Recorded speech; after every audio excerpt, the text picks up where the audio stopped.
Good morning student, विस्तार में आपका स्वागत है। हम पढ़ रहे हैं ट्रिग्नोमेट्रिक फंक्शन, जिसमें अपने कुछ बेसिक कवर किया है, जिसमें 2 लेक्चर अपने कंप्लीट हो चुके हैं। इसमें थोड़ा सा बचा हुआ है डोमेन एंड रेंज, और ट्रिग्नोमेट्रिक फंक्शन का जो ग्राफ है वो बचा हुआ है, यानी कि मोस्ट इंपोर्टेंट पार्ट बचा हुआ है। इस पार्ट को समझने से पहले लास्ट के जो 2 लेक्चर बनाए मैंने इसमें, उसको देखना बहुत जरूरी है, क्योंकि वो वहां से समझते हुए चलोगे तो इसको समझने में ज्यादा आसानी रहेगी। ठीक है, समझ रहे हो मैं क्या कहना चाह रहा हूँ? कि जो 2 पार्ट बना दिए मैंने, छोटे छोटे वीडियो है, 13-14 मिनट के हैं दोनों। ठीक है, 13-13 मिनट के आई थिंक लगभग। तो छोटे छोटे उनको देख लो एक बार। आज अपना टॉपिक है कि sine of trigonometric function in all quadrant. कि अपने 4 क्वाड्रेंट होते हैं, उसमें ट्रिग्नोमेट्रिक फंक्शन के क्या क्या साइन होंगे वो समझो। तो समझो, हमने क्या बनाया था, यूनिट सर्कल बनाया था जिसकी रेडियस क्या थी 1 यूनिट, और यहाँ पे अपने रैंडमली पॉइंट लिया था a, b। पी पॉइंट था कोई जिसके कोऑर्डिनेट थे a, b। तो अब हमें पता है कि फर्स्ट क्वाड्रेंट हो गया, सेकंड, थर्ड एंड फोर्थ। ठीक है, समझो ये एंगल x था, अपन ये पढ़ लेते, नीचे की तरफ चलेंगे तो -x होगा। समझो फर्स्ट क्वाड्रेंट जो होता है, अच्छे समझना, फर्स्ट क्वाड्रेंट जो होता है इसमें दोनों ही पॉजिटिव होते हैं, x कोऑर्डिनेट भी पॉजिटिव और y कोऑर्डिनेट भी, यानी कि यहाँ पे जो पॉइंट आएंगे वो a, b आएंगे। इसमें जो कोऑर्डिनेट आएगा वो आएगा x नेगेटिव होता है और y पॉजिटिव, तो -a, b। यहाँ पे आएगा वो दोनों नेगेटिव, x भी नेगेटिव और y भी नेगेटिव। यहाँ पे x पॉजिटिव और y नेगेटिव। ये अपन ने, ये हमें पता है, छोटी क्लास में पढ़ा था। यानी कि समझो जैसे ही फर्स्ट क्वाड्रेंट को पार करेगा तो यहाँ पे जो भी कोऑर्डिनेट बनेंगे, मान लो ये पॉइंट यहाँ पे आ जाएगा, तो इसके कोऑर्डिनेट होंगे अपने पास -a, b। और हमने पढ़ा है कि a किसको रिप्रेजेंट करता है, cos x को, और b किसको रिप्रेजेंट करता है, sin x को। तो यहाँ पे समझो सेकंड क्वाड्रेंट के अंदर ये जो कोऑर्डिनेट बनेगा वो हो जाएगा माइनस का cos x, और ये आ जाएगा sin x। ठीक है, क्योंकि a, b किसको बताता है, cos x sin x। इसी प्रकार अगर मान लो ये पॉइंट यहाँ पे थर्ड क्वाड्रेंट में कहीं पे आ गया, तो इसके कोऑर्डिनेट होंगे -a, -b। होंगे कि नहीं होंगे, -a, -b होंगे। तो अगर मैं इसको रिप्रेजेंट करना चाहूँ तो माइनस का cos x, एक तो किसको बताता है, cos x को, और ये आ जाएगा माइनस का sin x। इतना समझ में आ गया? ठीक है, इसी प्रकार फोर्थ क्वाड्रेंट में अपने लास्ट टाइम पढ़ लिया था। तो यहाँ पे क्या आ जाएगा, cos x तो पॉजिटिव आ जाएगा और sin x क्या आ जाएगा, नेगेटिव आ जाएगा। इतना हमने जान लिया। ठीक है, तो अगर मैं इसको उसके फॉर्म में लिखना चाहूँ, ग्राफिकली रिप्रेजेंट करना चाहूँ, या टेबल की फॉर्म में लिखना चाहूँ, तो देखो कैसे बन जाएगी टेबल अपने पास। एक लाइन की देते हैं, यहाँ पे तो फंक्शन आ जाएगा, यहाँ फर्स्ट क्वाड्रेंट आ गया, अच्छे समझना, ये सेकंड क्वाड्रेंट आ गया, ये थर्ड और ये फोर्थ। पहले बेसिक समझा, उसके बाद में तो आपको ट्रिक भी बता दूंगा कि कैसे याद रखना है आपको। ठीक है,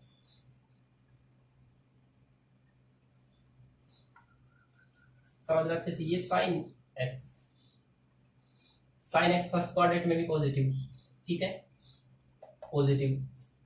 सेकंड क्वाड्रेंट में देखो पॉजिटिव है, यहाँ पे भी पॉजिटिव है ना, ये यहाँ पे लिख लो cos x sin x। यानी कि सारे फंक्शन फर्स्ट क्वाड्रेंट में तो क्या होंगे, पॉजिटिव ही होंगे। देखो समझना एक बार अच्छे से, sec x और cos x, ये भी पॉजिटिव होगा। tan x क्या होता है, sin अपॉन में cos, तो sin भी पॉजिटिव है, cos ही पॉजिटिव, तो ये भी क्या हो जाएगा, पॉजिटिव हो जाएगा। फिर ये इसका रेसिप्रोकल होता है, sec x cos x का रेसिप्रोकल होता है, ये पॉजिटिव आ जाएगा, और cosec x sin का रेसिप्रोकल होता है, ये भी क्या आ जाएगा, पॉजिटिव। सेकंड क्वाड्रेंट में देखो, सेकंड क्वाड्रेंट में क्या हो जाएगा, सेकंड क्वाड्रेंट में अपना sin x देखो, sin x यहाँ पे देखो पॉजिटिव है।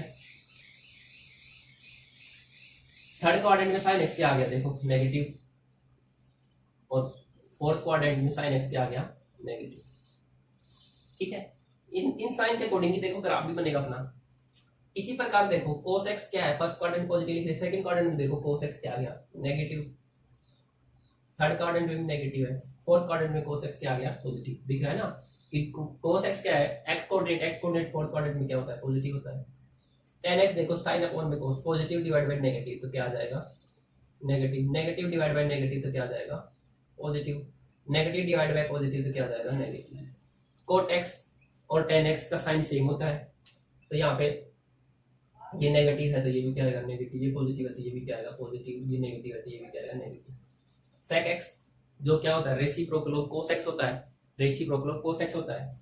तो cos x का रेसिप्रोकल है, तो cos x का सेकंड क्वाड्रेंट में क्या नेगेटिव है, तो ये भी नेगेटिव, ये भी क्या आ जाएगा नेगेटिव, और ये आ जाएगा पॉजिटिव। इसी प्रकार cos x जो है वो sin x का रेसिप्रोकल है, तो ये सेकंड क्वाड्रेंट में पॉजिटिव आ जाएगा, ये नेगेटिव आ जाएगा, और यहाँ पे क्या आ जाएगा नेगेटिव। समझ में आ गया? ठीक है, ये टेबल की फॉर्म में। अब याद कैसे रखना, आप सोचोगे कि ये सर आपने तो ऐसे टेबल से बना दिया, इतना कैसे याद रहेगा। अगर सिंपल, अगर आपको कोऑर्डिनेट ज्योमेट्री आती है तो आप हमें पता है कि यहाँ पे क्या होता है plus plus minus plus minus minus और प्लस माइनस। ठीक है, ये हमें पता है, बस ये तो आपको पता है 9 10 से 8 क्लास से पढ़ते आते हो साइन। ठीक है, 8 क्लास में कोऑर्डिनेट ज्योमेट्री का इंट्रोडक्शन आ जाता है, तो 8 क्लास से आप पढ़ रहे हो, तो बस आपको ध्यान रखना है कि एक्स कोऑर्डिनेट वहां पे क्या है cos x है, और y कोऑर्डिनेट की वैल्यू क्या है sin x है, बस उसका सा याद रखना है, उसके बाद में सारा याद हो जाएगा। ये तो हो गई एकदम बेसिक की बात।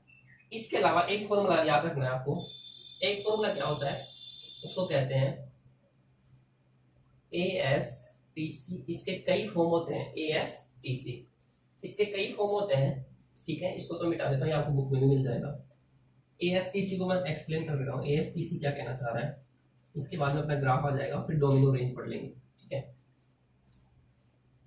ASTC समझो, A का मतलब ऑल, S का मतलब साइन, T का मतलब टेन, और C का मतलब कोस। ये तो हो गया याद रखने का तरीका। A मतलब first quadrant, second quadrant, third और फोर्थ। A का मतलब है ऑल, यानी कि सारे के सारे फर्स्ट क्वाड्रेंट में पॉजिटिव होंगे। S का मतलब साइन और उसका उसके साथ वाला, साइन के साथ क्या होता है कोसेक x, यानी कि साइन और कोसेक x क्या होंगे पॉजिटिव होंगे। T का मतलब टेन और कोट, कोस और कोस की फैमिली यानी सेक, यानी कि फर्स्ट क्वाड्रेंट में सारे पॉजिटिव, सेकंड क्वाड्रेंट में साइन और उसके साथ क्या आता है कोसेक, थर्ड क्वाड्रेंट में टेन और उसके साथ क्या आता है कोट, ये पॉजिटिव, फोर्थ क्वाड्रेंट में कोस और उसके साथ कोस और सेक, ये पॉजिटिव। ठीक है, ASTC को कई प्रकार से पढ़ा जाता है, तो आफ्टर स्कूल टाइम, क्रिकेट कह सकते हो, कॉपी कह सकते हो, कुछ भी कह सकते हो आप। ठीक है, आप कैसे भी कह सकते हो। After school time cricket, ASTC याद रखो। साइन आपको याद रह जाएगा कि A मतलब ऑल, फर्स्ट क्वाड्रेंट में सारे पॉजिटिव, सेकंड क्वाड्रेंट में साइन है उसके साथ कोसेक्स, थर्ड क्वाड्रेंट में टेन और कोट, और फोर्थ क्वाड्रेंट में कोस और सेक, ये क्या होते हैं पॉजिटिव होते हैं। ठीक है, ये तो आपको उनको साइन पता लग गया। अब आगे देखो, अब आगे देखो, अब हमने देखो ये बनाया था A, और यहाँ पे क्या था 1,0, ये क्या था -1,0, ऐसे बनाया था, यहाँ पे 0,1 और ये 0,-1। ठीक है, तो यहाँ से मुझे पता लग रहा है कि जो A है वो लाई करेगा -1 से 1 के बीच में। इसी प्रकार जो B है उसकी वैल्यू भी मैक्सिमम वैल्यू 1 और मिनिमम वैल्यू -1, यानी कि अपना जो A और B है वो हमेशा -1 से 1 के बीच में लाई करेगा। मिनिमम -1 हो सकता है, मैक्सिमम क्या हो सकता है 1 हो सकता है, इतना हमें पता है। ठीक है, अब देखो इतना मुझे पता लग गया, तो यहाँ से अपन निकल के आएगा अपनी जो कोस एक्स है साइन एक्स है उसकी रेंज के बारे में पता लग जा रहा है आपसे कि उसकी रेंज क्या क्या होगी, क्योंकि मुझे पता है साइन एक्स जो है और कोस एक्स है वो कुछ भी वैल्यू ले लेगा, सॉरी कुछ का मतलब सभी वैल्यूज लेगा, ऑल रियल वैल्यू लेगा नहीं लेगा। क्यों लेगा, क्योंकि साइन एक्स का मतलब क्या होता है और कोस एक्स का मतलब क्या होता है कि अगर मैं बेसिक से वहां से चलूँ तो it is the ratio of the side of A right angle triangle, जिसके अंदर भी कौन सी वाली साइड होती है। अगर कोस एक्स की बात करूं तो बेस अपॉन में हाइपोटेन्यूज होती है, बेस अपॉन में हाइपोटेन्यूज। ठीक है, अब अपने यहाँ पे यूनिट सर्कल बनाया था, तो A -1 से 1 के बीच में वेरी करेगा, B -1 से 1 के बीच में वेरी करेगा। तो यहाँ पे देखो यानी कि एक क्या होता है कोस एक्स -1 से 1 के बीच में लाई करेगा, और साइन एक्स जो है वो भी -1 से 1 के बीच में लाई करेगा। ठीक है, इतना समझ में आ गया, यानी कि यहाँ से मुझे पता लग गया कि रेंज जो है कोस एक्स और साइन एक्स की जो रेंज है वो -1 से 1 के बीच में लाई करेगी, यानी क्लोज इंटरवल -1 से 1 के बीच में। तो यहाँ से मुझे पता लग रहा है कि डोमेन ऑफ कोस एक्स ये तो हो जाएगी ऑल रियल नंबर, सभी रियल नंबर लेगा ना। ऐसी कोई वैल्यू आई थी क्या जिसमें ये डिफाइन नहीं हो रहा हो, नहीं आई थी ना ऐसी कोई वैल्यू, सभी वैल्यू ले रहा था, ये सभी वैल्यू पे कुछ ना कुछ वैल्यू दे रहा था, तो डोमेन तो ये आ गई। रेंज क्या आ जाएगी, रेंज आ जाएगी क्लोज इंटरवल -1 से 1 के बीच। इसी प्रकार डोमेन ऑफ साइन एक्स ये होगी आर यानी रियल नंबर, और रेंज क्या हो जाएगी, ये भी -1 से 1 के बीच में आ जाएगी। कितना समझ में आ गया? ये तो हो गई डोमेन और रेंज की बात, साइन एक्स और कोस एक्स। ठीक है, क्लियर इतना? साइन और कोस एक्स की समझ में आ गई तो बाकी भी आपको समझ में आ जाएगी। ये तो गई इस प्रकार से। अब देखो इसका ग्राफ कैसे बनेगा। ग्राफ बनने से पहले देखो कि कौन से क्वाड्रेंट में इंक्रीजिंग होगा, कौन से क्वाड्रेंट में डिक्रीजिंग होगा। इंक्रीजिंग मतलब बढ़ रहा है, यानी कि समझो कि यहाँ पे देखो, यहाँ पे क्या है, ये कोस एक्स तो मैक्सिमम है और साइन एक्स की वैल्यू 0 है। फिर ऐसे जाते जाते कोस एक्स तो क्या हो गया, 0 हो गया। समझना अच्छे से। जैसे जैसे मैंने 0 से लेके फर्स्ट क्वाड्रेंट तक गया तो कोस एक्स जो है वो 1 था। कोस एक्स की वैल्यू 1 है ना यहाँ पे, और साइन एक्स की वैल्यू क्या है, 0। तो कोस एक्स जो है 1 से क्या हो रहा है, 0। 1 से क्या हो रहा है, 0। तो कोस एक्स जो है अपना फर्स्ट क्वाड्रेंट में कोस एक्स जो है वो क्या हो रहा है, 1 से 0 का मतलब क्या हो रहा है, 1 से 0 की तरफ जा रहा है। 1 से 0 बन गया, क्या बन गया, 1 से 0 बन गया। इसका मतलब क्या है, डिक्रीज हो रहा है। 1 से 0 का मतलब क्या हो रहा है, डिक्रीज हो रहा है। इसी प्रकार सेकंड क्वाड्रेंट में फिर देखो, यहाँ पे क्या बन गया, ये 0 हो गया। फिर 0 से किधर आ रहा है, -1 की तरफ। तो -1 तो छोटा ही है ना 0 से, -1 तो क्या है, 0 से छोटा ही है। फिर डिक्रीज हो रहा है, तो ये 0 से कहाँ पे गया, -1 पे गया। ठीक है, 0 से कहाँ पे गया, -1 पे गया। इसी प्रकार थर्ड क्वाड्रेंट में देखो, थर्ड क्वाड्रेंट में देखना, अब -1 से कहाँ चला गया, 0। अब क्या होने लग गया, ये इंक्रीज होने लग गया। अब क्या होने लग गया, ये इंक्रीज होने लग गया। -1 से गया 0, और फिर फोर्थ क्वाड्रेंट में समझो 0 से कहाँ पहुंच गया, ये 1।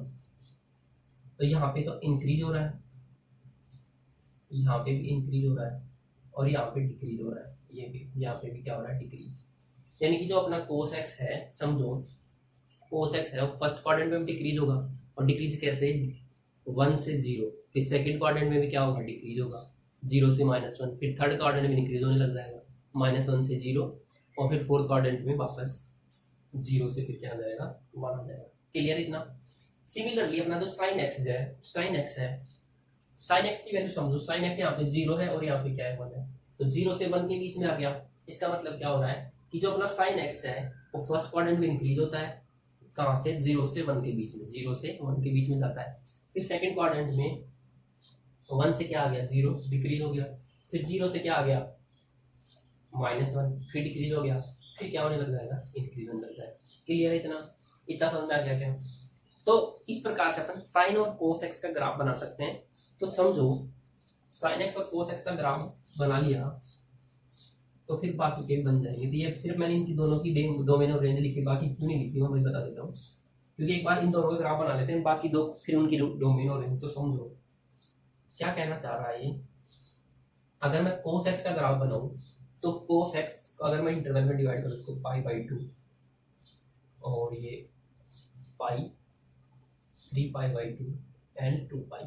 ठीक है, तो 0 से π/2 में कोस एक्स ने क्या किया, डिक्रीज किया। 1 से कहाँ गया, 0। तो अगर मैं 1 ये इसको कह रहा हूँ, ठीक है, 0, या फिर आप सिर्फ इसको 1 बोलो। अगर ये 1 है तो ये पॉइंट क्या है, 0 है। तो 1 से कहाँ पे आया, वो 0 पे आया तो डिक्रीज हो गया। और हमें पता है कि ये ट्रिग्नोमेट्रिक फंक्शन है, लीनियर तो होते हैं, इस कर्व टाइप में शेप बनेगी। 1 से कहाँ पे आ गया, 0 पे। फिर कहाँ पे जा रहा है, 0 से भी कहाँ पे जा रहा है, ये 0 से -1 पे जा रहा है। तो ये -1 यहाँ पे कहीं होगा। ठीक है, 0 से कहाँ पे जा रहा है, -1, यानी पाई पे -1 ले लिया इसने, ये ले लिया। फिर -1 से कहाँ गया, ये 0 पे। फिर 0 से कहाँ पे आ गया, 1 पे। इस टाइप से इसका ग्राफ बन जाएगा कोस एक्स का। किसका ग्राफ है ये, कोस एक्स का। समझ में आया? नहीं आया तो फिर से देखो। कोस एक्स जो है वो 1 से कहाँ जा रहा है, 0 पे जा रहा था। ये 1 इसको यहाँ पे लिख दिया मैंने, बाई इसी से 1 लिख दिया। 1 से कहाँ गया, 0 पे। 0 किस पे हो रहा है, एग्जैक्टली π/2 पे। फिर 0 से -1 पे गया तो -1 कहाँ पे हो रहा है, पाई पे हो रहा है। तो ये लगभग -1 पे। थोड़ा अगर कंफ्यूजन है तो ये इस टाइप से आएगा। ठीक है, यहाँ पे -1 हो गया, पाई पे -1 हो गया। फिर थर्ड क्वाड्रेंट -1 से कहाँ गया, 0। फिर 0 से कहाँ गया, 1। ये तो हो गया अपना कोस एक्स का ग्राफ। सिमिलरली इधर भी कहीं पे होगा कि नहीं होगा, तो इधर क्या आ जाएगा, ये माइनस का पाई बाई टू, तो माइनस के पाई बाई टू पे क्या वैल्यू देगा ये, जीरो देता है ना, क्यों देता है, क्योंकि cos of minus x cos x होता है, तो कोस माइनस पाई बाई टू, देखो इधर से आ रहा हूँ ना, अगर इधर से वैसे आओगे आप, इधर से आओगे तो कोस एक्स वापस क्या आ गया, वन से क्या दे दिया जीरो, इधर भी सेम, ठीक है।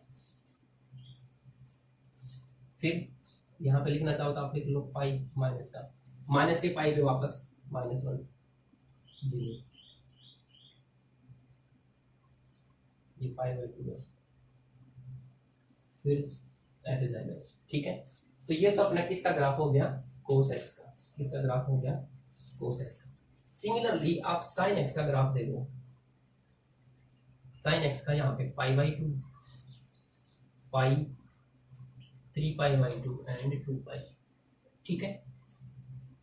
समझो साइन एक्स क्या कह रहा है, जीरो से वन में जाएगा, तो ये जीरो था और ये यहाँ पे कहीं पे लिख रहा हूँ वन, तो जीरो से वन पे चला गया पाई पे, सॉरी पाई बाई टू पे वन हो गया, पाई बाई टू पे क्या हो गया, वन हो गया, फिर वन से जीरो पे आएगा, वन से क्या आ गया, जीरो पे आ गया, पाई पे जीरो था यानी कि वापस, फिर जीरो से माइनस वन पे गया, जीरो से कहाँ पे जाएगा, माइनस वन, तो माइनस वन कहाँ पे होगा, यहाँ पे नहीं होगा, तो देखो आ गया और फिर वापस जीरो, तो ये अपना किसका ग्राफ है, साइन एक्स का ग्राफ, किसका ग्राफ है ये, साइन एक्स। और 2 पाई तक ही क्यों बना रहा हूँ, क्योंकि मुझे पता है 2 पाई के बाद में अपनी वैल्यू वापस वो रिपीट करने लगा था, तो इस टाइप से वापस हो गया, ठीक है। ये किसका ग्राफ हो गया, साइन एक्स का। इधर ही बनाना चाहो तो बना लो, ये भी क्या आ जाएगा, पाई बाई टू, तो पाई बाई टू पे माइनस का नेगेटिव बन देगा, ठीक है, फिर ऐसे चलेगा, क्लियर इतना। तो ये अपना किसका ग्राफ हो गया, साइन एक्स का, तो ये कोस एक्स का और ये किसका हो गया, साइन एक्स का। प्रॉपर ग्राफ आप बुक से भी देख सकते हो, बाकी बनता कैसे ये मैंने आपको समझा।